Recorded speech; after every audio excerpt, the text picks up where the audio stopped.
அடியில் நல்லா வெந்திருக்கு, மேலேயும் நல்லா வெந்திருக்கு.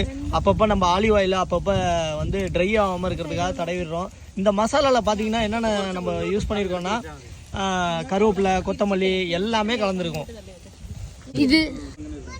இது குகன் வந்து பாத்தீங்கன்னா ஒரு ஃபிஷ்ஷை பிடிச்சி வச்சுட்டு வந்துட்டு இந்த ஃபிஷ்ஷை கண்டிப்பா வீடியோ எடுத்துன்னு ஆகணும் அப்படிங்கிற மாதிரியே ஒரு கண்டிஷன் பண்றான். இந்த ஃபிஷ்ஷை குக் பண்ணி குகன் சாப்பிட போறானா?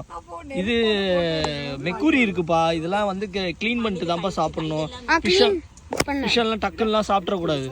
இல்ல இப்போ சாப்பிடல, குக் பண்ணிட்டு சாப்பிடுவியா? எங்க இருந்து பிடிச்ச அந்த ஃபிஷ்ஷை? நீனே தான் பிடிச்சியா? சரி, கொஞ்சம் அந்தாண்ட எடுத்துட்டு போ. இங்க வந்து பாத்தீங்கன்னா நமக்கு வந்து இப்ப சிக்கன் ரெடி ஆயிடுச்சு. பார்பிக்யூ சிக்கன் செமையா வந்திருக்கு. லெக் பீஸு, பாடியோட மெயின் பீஸு எல்லாமே பக்காவா இங்க வந்து குக் பண்ணியாச்சு.